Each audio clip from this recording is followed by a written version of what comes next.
संवाद। इस कार्यक्रम के प्रायोजक हैं टाटा स्टील फाउंडेशन।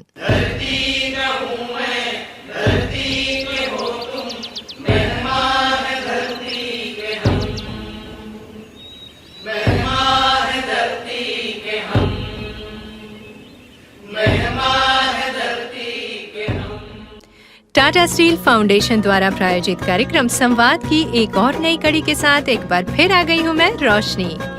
स्वागत है आप सभी श्रोताओं का इस कार्यक्रम में। भारत के अलग अलग हिस्सों से आई विभिन्न जनजातियों से आप रूबरू हो सकते हैं संवाद कार्यक्रम के जरिए। जान सकते हैं उनकी संस्कृति, संस्कार, संगठन के बारे में, उनकी प्राचीन परंपरागत चिकित्सा पद्धतियों, उनके खान पान और विभिन्न मान्यताओं के बारे में। कार्यक्रम संवाद आयोजित होने जा रहा है 15 से 19 नवंबर को गोपाल मैदान, बिष्टुपुर, जमशेदपुर में। आज की इस कड़ी में हम सुनेंगे हिंदूराम हंसदा जी को। हिंदूराम हंसदा जी एक आदिवासी वैद्य हैं। पूर्वी सिंहभूम थालभूमगढ़ मनकावाड़ा के रहने वाले हैं।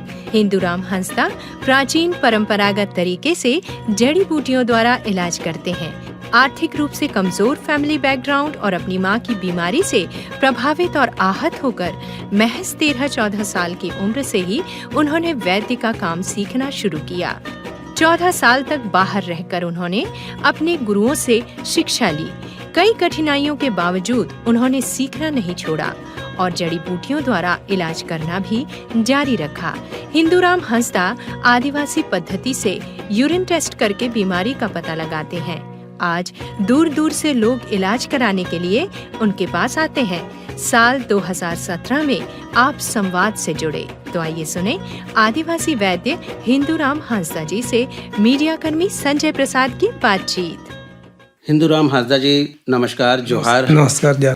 इस क्षेत्र में कि हमको लोगों को सेवा करना है, इलाज करना है आदिवासी पद्धति के हिसाब से, एक वैद्य के रूप में, ऐसा सोच कैसे आपके मन में आया और कैसे आप इस क्षेत्र में आगे बढ़े, इस बारे में बताएं। सबसे पहले तो हम सर बहुत छोटा था, 7 क्लास में पढ़ रहे थे।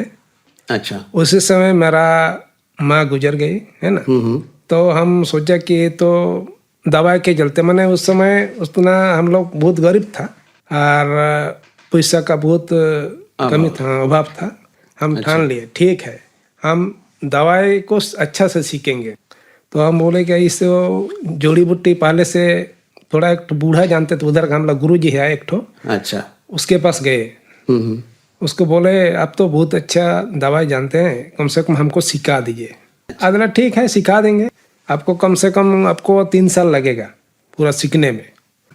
तो हम उससे शुरू किया, 3 साल उसमें पूरा कंप्लीट कर दिया हमको, पूरा। अच्छा। सब बता दिया। आगे कैसे कैसे बढ़े ये यात्रा है। अच्छा। इसके बारे में बताएं। अच्छा। हम तो गुरुजी तो जो बता दिया वो तो ठीक है, हम बाहर जाके इस दवाई को सीखेंगे।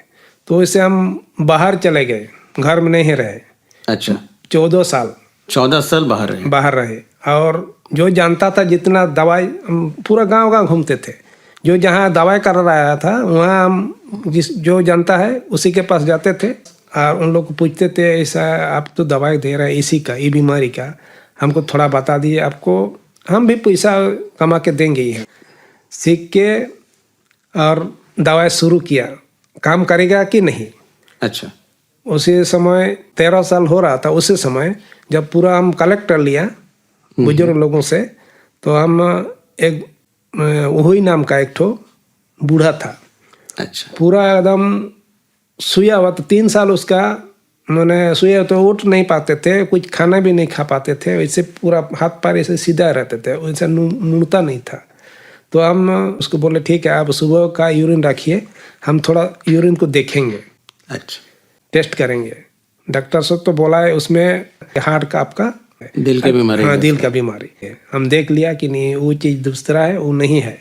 तो हम देखिए, उसको बोले ठीक है ज़्यादा नहीं है, आपको खर्चा नहीं है, आपको 30 रुपया हमको देना है। अच्छा। 30 रुपया हमको दीजिए, हम वो दवाई नहीं मिलता है उसको खरीद के हम लाएंगे, अब बाद बाकी हम पहाड़ से लाएंगे। तो 30 रुपया हमको दिया, बाजार से हम लाए दवाई, पहाड़। अच्छा। से जड़ सबको लाए और हम बनाए दवाई बने। अगर 7 दिन में ठीक नहीं होगा तो हम नहीं देंगे दवाई। 7 दिन में अगर ठीक हो जाएगा तो आपको 300 रुपया लगेगा अच्छा और एक ठो दवाई बनाएंगे। अच्छा। तो 7 दिन के लिए दवाई उसके लिए बनाए। 7 दिन खाते वो पेट साफ हो गया, खाना वाना सब खाने लगा। अच्छा। हाँ, चल नहीं पा रहे थे तो बढ़ गया, उठ सकता था, मैंने ऐसा हाथ भी ऐसे मुड़ता था, पहले तो मुड़ नहीं रहा था ना।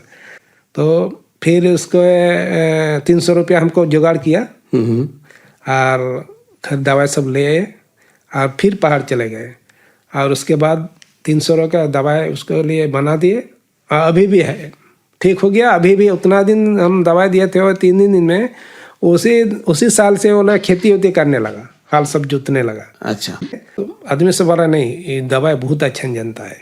तो इतना भीड़ लग गया, जहाँ रहते थे वहाँ एक ठो कुबराज था, वैद्य था, उसको हमको देख के बोला इसको यहाँ से खदेड़ेंगे, यहाँ नहीं रहने देंगे। मतलब आपको देख के उसको हाँ, ईर्ष्या होने हाँ, लगी। और इससे पूरा भीड़ था ना, पूरा 100-150 आदमी सब आता था दवाई लेने। तो बोलता है यहाँ से इसको खेदेंगे और नहीं रहने देंगे, यहाँ नहीं रहने देंगे। फिर वहाँ से हमको वहाँ नहीं रहे, दूसरा गांव चले गए। बहुत दिन हो गया और जितना पैसा हम कमाते थे घर में सब बेचते थे खाने के लिए। अच्छा, वहाँ तो मतलब 14 साल जो आप बाहर रहे, वहाँ से अपना सीखते भी गए और और परिवार को भी चलाते रहे, परिवार चलाने के लिए पैसा भेजते रहे। भेजते थे।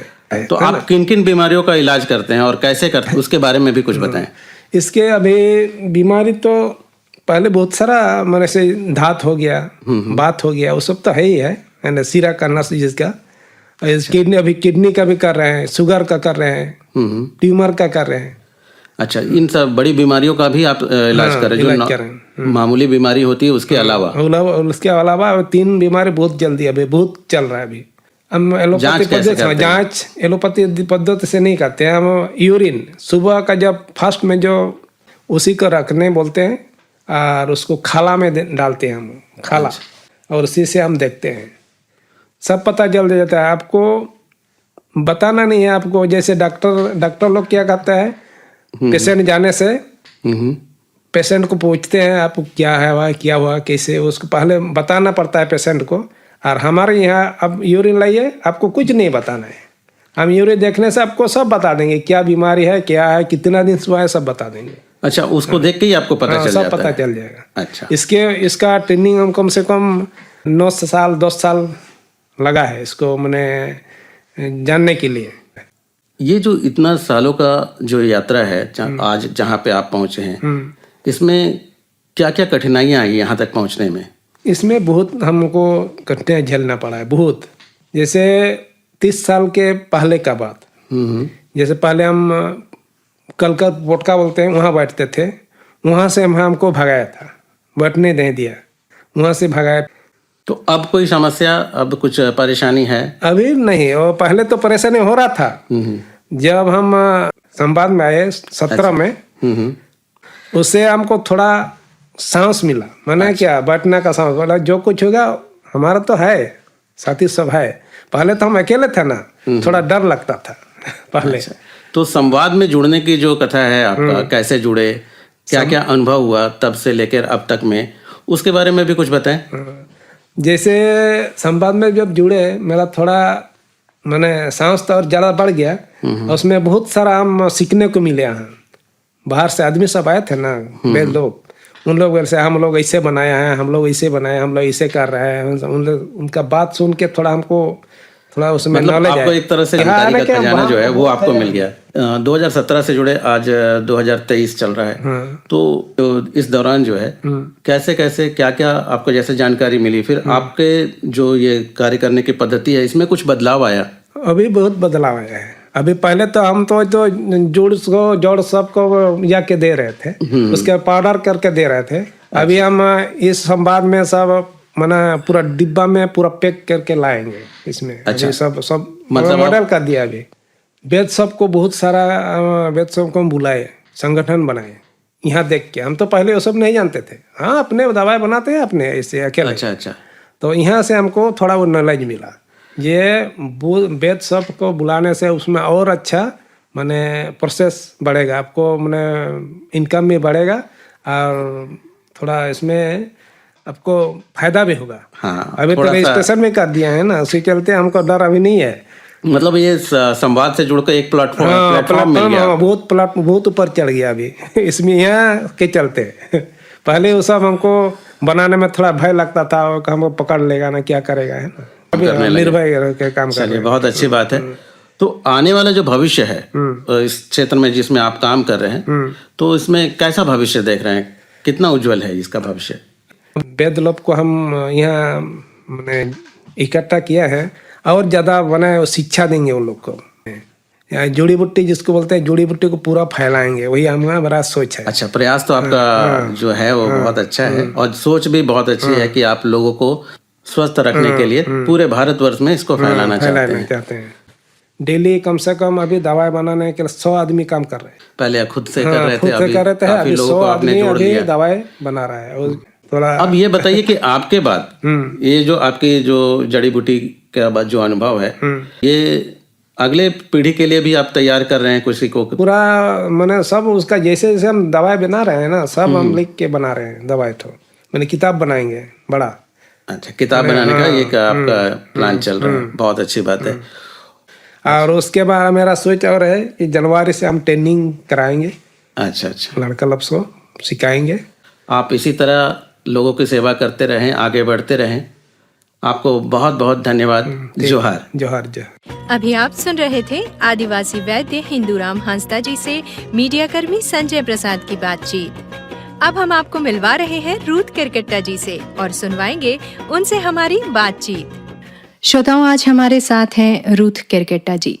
आज हम उनसे बातचीत करेंगे, तो आप अपना परिचय दीजिए मैम सबसे पहले। मेरा नाम रूथ केरकेट्टा है और मैं संवाद से 2014 से जुड़ी हुई हूँ, और हीलर्स के साथ जो हमारा काम है ट्राइबल हीलिंग के ऊपर, वो मैं 2016 से उनके साथ जुड़ी हुई हूँ और उनके साथ काम कर रही हूँ। अच्छा, तो इसके तहत मेनली आप लोग क्या क्या करते हैं? हम लोग संवाद के जो प्लेटफॉर्म है उसके तहत ये कर रहे हैं कि जो हमारे ट्राइबल हीलर्स है, जो हमारे आदिवासी वैद्य है, जिनकी पद्धति चिकित्सा की जो पद्धति है वो काफ़ी पुरानी है और पीढ़ियों से ये चली आ रही है। तो ये जो वैद्य पूरे भारतवर्ष में है और अलग अलग जगह पे ये अपने रीजन के हिसाब से, अपने पीढ़ियों के हिसाब से जो ज्ञान सीख के आ रहे हैं, उससे वो गाँव में और उनके जगहों पे ये प्राथमिक जो स्वास्थ्य सुविधा है वो प्रदान कर रहे हैं। तो उनके साथ हम लोग मिलकर एक काम करने की ये कोशिश कर रहे हैं कि उनका जो ज्ञान है वो बेसिकली ओरल नॉलेज है, वो कहीं पे भी लिखित नहीं है। और ये क्या होता है, पीढ़ी दर पीढ़ी ये सिखाते हैं लोगों को, या फिर ये गुरु शिष्य परंपरा के तौर से सिखाते हैं। और नॉलेज जो है वो ट्रांसफ़र ऐसे होता है कि वो गुरु शिष्य को सिखा रहा है, या फिर अगर पिताजी है तो वो अपने बेटे को सिखाएंगे, वो अपने बेटे को सिखाएंगे। तो कहीं पे भी ये लिखित नहीं है, जिसके कारण क्या हो रहा है कि ये बहुत सारा नॉलेज जो ज्ञान है वो रह जा रहा है। जो बुजुर्ग लोग हैं, अच्छा। जो ये ज्ञान जानते थे, उनके साथ ये ज्ञान चला जा रहा। तो कैसे इस ज्ञान को संजोया जा सके, और इतने समय से जो प्राथमिक स्वास्थ्य केंद्र उपचार के लिए ये लोग काम कर रहे हैं, अब मॉडर्न मेडिसिन के आने की वजह से, या फिर और भी जो डिफरेंट पद्धति है, आयुर्वेद है या फिर सिद्धा है, यूनानी है, उसमें कहीं ना कहीं हमारे जो ये ट्राइबल हीलर्स है या आदिवासी वैद्य है वो पीछे छूट जा रहे हैं। तो कैसे हम उनको एक प्लेटफॉर्म दे सके, उनको कैसे आगे बढ़ा सके, और एक रिकग्निशन उनको मिल सके कि ये भी हमारे समाज में, हमारे कम्युनिटी में एकदम लास्ट माइल में, जहाँ पे कि विलेजेस में जहाँ पे कि ये लोग हैं और ये चिकित्सा दे रहे हैं लोगों को, उनको कैसे रिकग्निशन मिल सके, और इनका जो ये पूरा नॉलेज है उसको हम कैसे संजोए, कैसे उनको प्रिजर्व कर सके, इसके ऊपर हमारा फोकस है। Thank you. अभी आप सुन रहे थे रूथ केरकेट्टा जी से की गई हमारी बातचीत। तो श्रोताओं, आप भी संवाद के इस जनजातीय महासम्मेलन का हिस्सा जरूर बने और हमारा ये कार्यक्रम भी सुनते रहें प्रतिदिन इसी चैनल पर इसी समय। आप अपने सुझाव और अपनी प्रतिक्रियाओं के लिए हमें मेल कर सकते हैं। हमारा मेल आईडी है radiofm390@gmail.com। तो फिर मिलने के वादे के साथ अब रोशनी को दीजिए इजाजत। नमस्कार, जोहार।